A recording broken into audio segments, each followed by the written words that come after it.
Hello everyone, welcome and welcome back to our YouTube channel ChemZone. So lastly हमने पुराने lectures में हमने electrochemistry जो हमारा टॉपिक था उसमें जो हमारे इंपॉर्टेंट टॉपिक्स थे वो हमने डिस्कस कर चुके थे और उसको हम एंड कर चुके थे. सो आज हम एक नए टॉपिक की शुरुआत करने जा रहे हैं जो कि शायद बहुत सारे बच्चों का फेवरेट होगा या फिर बहुत बच्चों को नहीं पसंद होगा, लेकिन हम शुरू कर रहे हैं coordination complexes. As far as NEET and JEE is concerned, one of the very important topic and one of the very big margin वाला topic जो रहता है वो हमारा coordination complexes है. आप चाहे NEET में चले जाओ, आप चाहे JEE में चले जाओ, आप चाहे even NET and GATE जो CSIR NET होता है, CSIR NET and GATE हो गया, आपको जो JAM हो गया, coordination complexes is the topic जो सबसे ज्यादा वेटेज रखता है हमारा किसमें, एग्जाम्स में. सो ये पहली चीज तो ये आती है कि सर ये इतना इंपॉर्टेंट है क्यों, इतना एग्जाम्स में पूछा क्यों जा रहा है, इस पे इतनी इंपॉर्टेंस दी क्यों जा रही है. अभी तक हमने तो पढ़े हैं जैसे नॉर्मल कॉम्प्लेक्सेस पढ़े हमने, जैसे ये पढ़ लिया हमने NgCl2 हमने माना कोई कॉम्प्लेक्स पढ़ा, जैसे हमने NaCl पढ़ा, हमने सॉलिड स्टेट में इनके स्ट्रक्चर्स भी देखे हैं. लेकिन कोऑर्डिनेशन कॉम्प्लेक्सेस क्यों इतने इंपॉर्टेंट है. पहली बात तो हमारे जितनी भी बायोलॉजिकल प्रोसेसेस हैं, हमारी जो भी बायोलॉजिकल प्रोसेस हैं उनमें से one of the very big important role है किसका, हमारे कोऑर्डिनेशन कॉम्प्लेक्स है. जैसे मैं बोलूंगा क्लोरोफिल हो गया, तुम्हारा हीमोग्लोबिन हो गया, और बाकी बहुत सारे जैसे विटामिन B12 शायद कुछ लोगों को पता होगा, साइनोकोबालामिन बी बोलते हैं इसको, इसका जो नाम होता है वो क्या होता है, साइनोकोबालामिन बी. इसमें जो सेंट्रल मेटल होता है क्या, कोबाल्ट होता है. हीमोग्लोबिन में क्या होता है, आयरन होता है, और क्लोरोफिल में क्या होता है, मैग्नीज होता है. इसको हम डिस्कस करेंगे आगे. तो ये सब क्या होते हैं, ये सारे जो भी मेरे बायोलॉजिकल कंपाउंड्स हैं, these are actually what, these are the coordination complexes. अब सर सवाल आता है कि हमने ये तो बोल दिया कि कोऑर्डिनेशन कॉम्प्लेक्स है, लेकिन एक्चुअल में होते क्या हैं. अब ध्यान से सुनो कि हमने केमिकल बॉन्डिंग पढ़ा है, सबने केमिकल बॉन्डिंग पढ़ा है, BSc सबने पढ़ा है, ठीक है. उसमें सर आपने पढ़ाया था, सॉरी मैंने तो नहीं, पर आपने जहां भी पढ़ा होगा वहां आपने पढ़ा होगा कि 3 प्रकार के बॉन्ड्स होते हैं, ठीक है. तो सर 3 प्रकार के बॉन्ड होते हैं, कौन कौन से sir, ionic bond, covalent bond, और शायद आपने सुना होगा एक होता है कोऑर्डिनेट बॉन्ड. क्या होता है, एक कोऑर्डिनेट बॉन्ड. सबको पता है बॉन्ड क्या होता है, जिसमें क्या होता है, इलेक्ट्रॉन का ट्रांसफर होता है.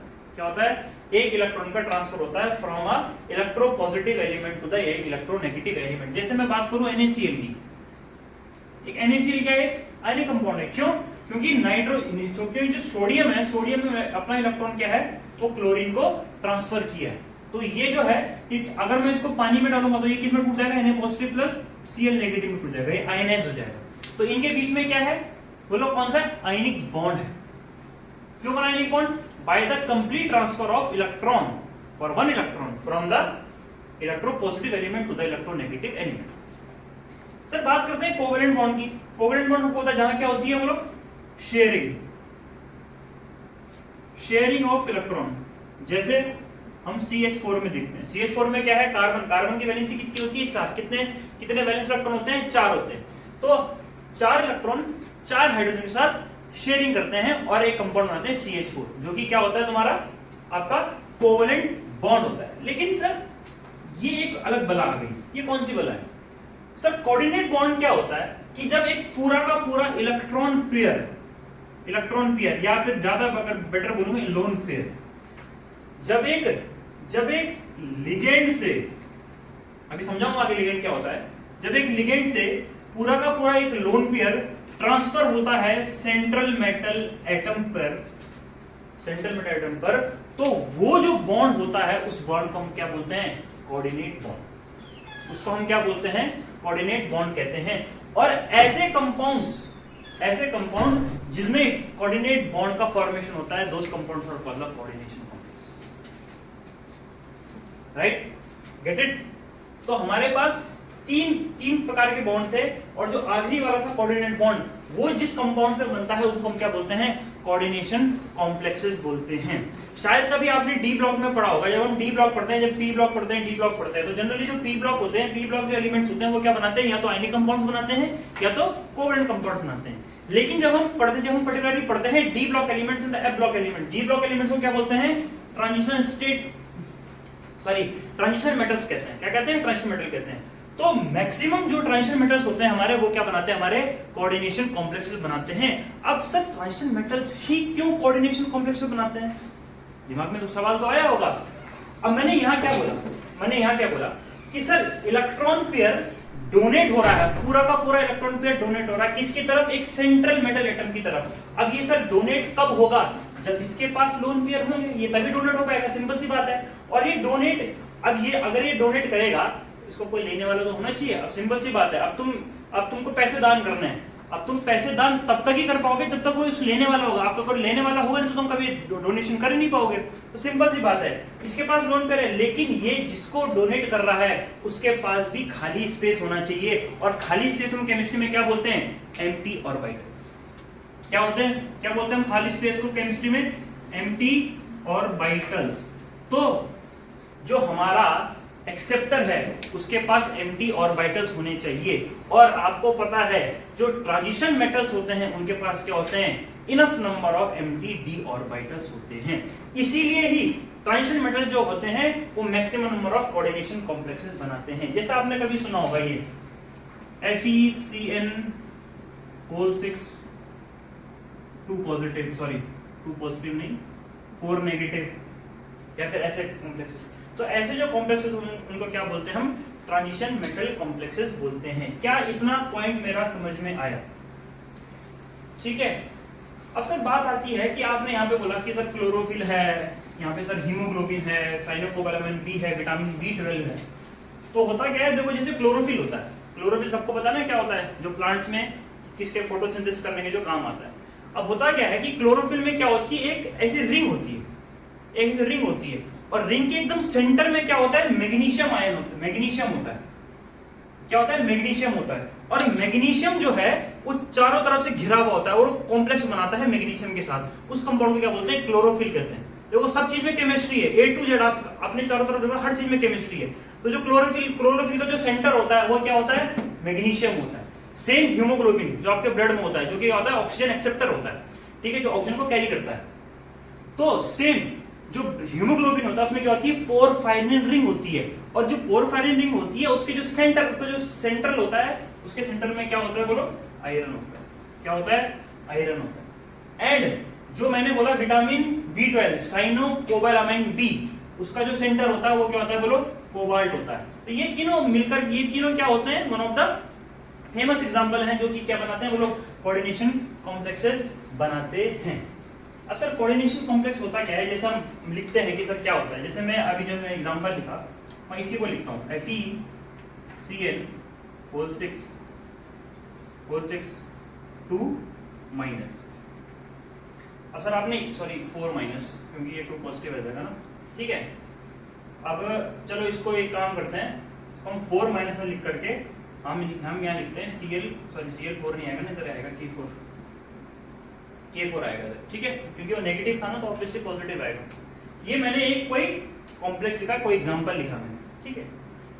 अब सर इसमें ये जो लिखा आपने, इसमें क्या क्या होते हैं, सबसे पहली बात इसको क्या बोलेंगे, इस पूरे कंपाउंड को क्या बोलेंगे, कोऑर्डिनेशन एंटिटी। क्या बोलेंगे इसको पूरे को, कोऑर्डिनेशन एंटिटी। ये जो स्क्वायर ब्रैकेट में है, ये स्क्वायर ब्रैकेट में है और साथ में क्या है, 4K पॉजिटिव आयन है, ऐसे लिखेंगे ना इसको, क्योंकि ये 4 नेगेटिव आएगा तो 4K पॉजिटिव आयन। और ये इसको क्या बोलते हैं, जो हमारे स्क्वायर ब्रैकेट में, इसको क्या बोलते हैं, कोऑर्डिनेशन स्फीयर। क्या बोलते हैं, कोऑर्डिनेशन स्फीयर। और कोऑर्डिनेशन स्फीयर के बाहर जो आयंस होते हैं, कोऑर्डिनेशन स्फीयर के बाहर जो आयंस होते हैं इनको क्या बोलते हैं हम, काउंटर आयंस। क्या बोलते हैं, काउंटर आयंस होते हैं। तो combination of coordination sphere and the counter ions forms a coordination complex.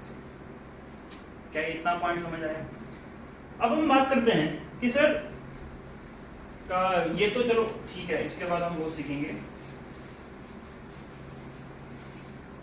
एक टर्म आता है हमारे पास डबल सॉर्ट।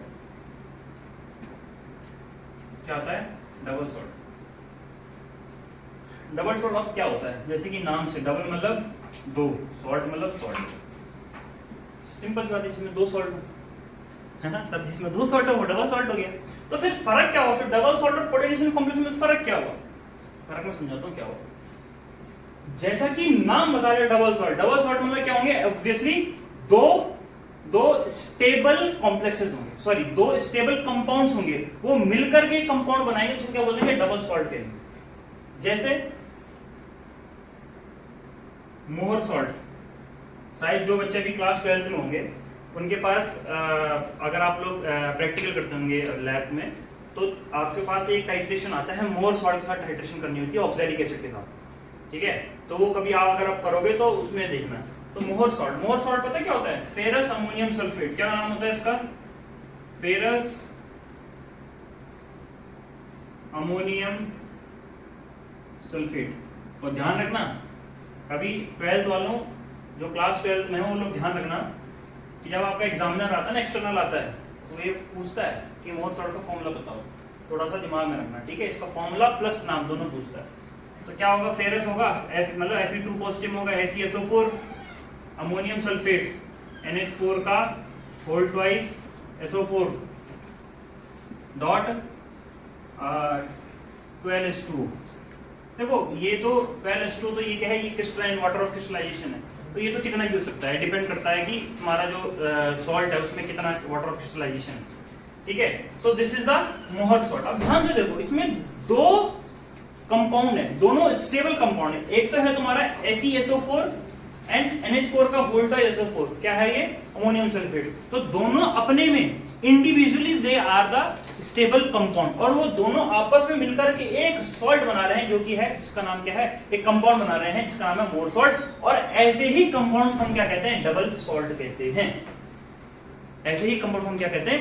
डबल सॉल्ट कहते हैं। दूसरा, इसकी खास बात क्या है मोहर सॉल्ट की? जो डबल सॉल्ट है की खास बात क्या है कि जैसे ही हमने, अब तुम्हें पता है कि हम कोई भी अगर आयनिक कंपाउंड होता है, हम कोई भी अगर सॉल्ट होता है, उसको हम पानी में डालते हैं, उसका क्या होता है? आयनाइजेशन होता है। क्या होता है? आयनाइजेशन होता है। तो जैसे मैं इसको पानी में डालूंगा तो ये किस किस में टूटेगा? Fe2 पॉजिटिव में टूटेगा, SO4 2 माइनस में टूटेगा, और NH4 पॉजिटिव में टूटेगा। तो ये अपने कंस्टिट्यूएंट आयंस में आयनाइज हो जाएगा, कंस्टिट्यूएंट आयन में आयनाइज हो जाएगा। और अगर मैं इस सॉल्यूशन, इसका मोहर सॉल्ट का सॉल्यूशन बना दूं, और अगर मैं इन आयंस के इंडिविजुअल टेस्ट करूं, इन आयंस के इंडिविजुअल आइडेंटिफिकेशन टेस्ट करूं, तो वो सारे पॉजिटिव टेस्ट देंगे। बहुत इंपॉर्टेंट पॉइंट है, इसको TBR टू बी रिमेंबर, इसको बहुत इंपॉर्टेंट ध्यान रखना कि अगर मैं डबल सॉल्ट का सॉल्यूशन बनाता हूं पानी में अगर बनाता हूं, तो वो अपने अपने इंडिविजुअल आयंस में आयनाइज हो जाएगा और अपने अपना पॉजिटिव टेस्ट देगा। पॉजिटिव क्या देगा? आइडेंटिफिकेशन टेस्ट देगा। अगर मैं Fe2 पॉजिटिव का टेस्ट लगाऊंगा तो ये पॉजिटिव टेस्ट देगा, SO सल्फेट का टेस्ट लगाऊंगा तो देगा। अमोनियम ग्रुप 0 का कैटायन होता है, ये भी इसका पॉजिटिव टेस्ट देगा। तो क्या ये बात समझ में आई कि डबल? अच्छा, एक और डबल सॉल्ट तुमने सुना होगा, एलम। सबके घर में होता है, फिटकरी, जिसे पापा लोग गाड़ी बनाने के बाद जो आफ्टर शेव लगाते हैं ना, फिटकरी। तो क्या होता है फिटकरी? एलम, पोटाश एलम बोलते हैं। इसका जो केमिकल नेम होता है क्या होता है? Potash alum. क्या होता है? Al2SO4 का whole thrice K2SO4 dot 24H2O और 12H2O दोनों सही है। ऐसा मत बोलना कि देखो एनसीईआरटी में ना, एनसीईआरटी में जो तुम्हारा कोऑर्डिनेशन कॉम्प्लेक्सेस है, ये आपका कोऑर्डिनेशन शुरू हुआ first page, second page, third page, fourth page. इस फोर्थ पेज पे पोटाश एलम का फॉर्मूला लिखा हुआ है, तो वहां 12H2O लिखा हुआ है। पोटाश एलम में एनसीईआरटी में 12H2O लिखा हुआ है, लेकिन अगर कोई 24H2O भी लिखा हो तो वो भी गलत नहीं है। क्यों? क्योंकि एलम में जो वाटर का क्रिस्टलाइजेशन होता है वो अलग अलग होता है, अलग अलग जगह। समझ में आया? तो दोनों सही है, ऐसा मत करना कि सर हमने 24 लिखा है तो 12 नहीं होगा, आपने 12 लिखा है तो 24 नहीं होगा, दोनों सही है। ठीक है, तो ध्यान से देखो, इसमें देखो क्या क्या आयंस है, बोलो। Al 3 पॉजिटिव है, थोड़ा राइटिंग के साथ कॉम्प्रोमाइज कर देना गाइस, ओके। एल्यूमिनियम है, सल्फेट है, SO4 2 माइनस है एंड K पॉजिटिव है। हमारे इसमें भी क्या है बोलो, 3 कैटाइन है। और अगर मैं पोटाश एलम का सॉल्यूशन बनाता हूँ पानी में, तो वो एल्यूमिनियम का भी टेस्ट देगा, ग्रुप 3 का कैटाइन होता है एल्यूमिनियम 3, SO4 सल्फेट आयन इसका भी पॉजिटिव देगा और पोटेशियम का भी पॉजिटिव टेस्ट देगा। तो क्या डबल सॉल्ट क्लियर है? क्या डबल सॉल्ट क्लियर है कि ऐसे compounds having the individual stable compounds and they combine each other and form the double salt. Sir अब कोऑर्डिनेशन कॉम्प्लेक्सेस में क्या होगा? कोऑर्डिनेशन जैसे मैं बात करूं कि इसी की बात करते हैं मन, FeCN6 4 माइनस की बात करते हैं, ठीक है, ज्यादा बेटर है, इसको हम लिखते हैं ऐसे, ज्यादा समझ आएगा आपको। तो ध्यान रखना, कोऑर्डिनेशन कॉम्प्लेक्स का जब भी हम सॉल्यूशन बनाते हैं तो वो अपने अपने आयंस में टूटता है। और कैसे टूटता है कि ये जो कोऑर्डिनेशन स्फीयर होता है ये अलग होता है और इसके जो बाहर काउंटर आयंस हैं वे अलग होते हैं। मतलब ये अगर मैं आयनाइजेशन लिखूं तो ये क्या बनाएगा, 4K positive plus FeCN6 4 negative, क्या बनाएगा, 4 नेगेटिव। ये जो कोऑर्डिनेशन स्फीयर है ना, कोऑर्डिनेशन स्फीयर है, ये अब फर्दर आयनाइज नहीं होगा, ये फर्दर आयनाइज नहीं होगा। मतलब अब ये जो है ये Fe2 पॉजिटिव और Cn माइनस में नहीं टूटेगा। That is the main difference between the double salt and the complex, double salt and the coordination complex. क्या ये इतना पॉइंट समझ आया मेरा? बहुत इंपॉर्टेंट पॉइंट है, बहुत छोटा सा पॉइंट है, लेकिन ये सवाल आता है क्लास 12 वालों, बोर्ड में सवाल आता है। What is the difference, 3 number में सवाल आता है, what is the right the difference between the double salt and the coordination complexes. अच्छा एक बात बताओ, क्या ये कंपाउंड Fe2 पॉजिटिव का टेस्ट देगा पॉजिटिव? बोलो नहीं देगा। क्यों? क्योंकि Fe2 पॉजिटिव आयनाइज हो ही नहीं रहा है ना, सॉल्यूशन में आ ही नहीं रहा, तो कहां से टेस्ट देगा? क्या ये पॉइंट क्लियर है आपको? कितने मिनट की हो गई? 17 18 मिनट की हो गई। इसी का सिंह 2 कॉल आ गए, इसी का सिंह कॉल करना है हैं? अरे वो तो पैक करने नहीं दिया था ना, हैं? खाना पैक करने नहीं दिया बस, नहीं दिया, नहीं देते हैं। सब्जी पे एक बस सब्जी और दाल पैक हुआ, चावल पैक करने। तो इतना पॉइंट आपको क्लियर है?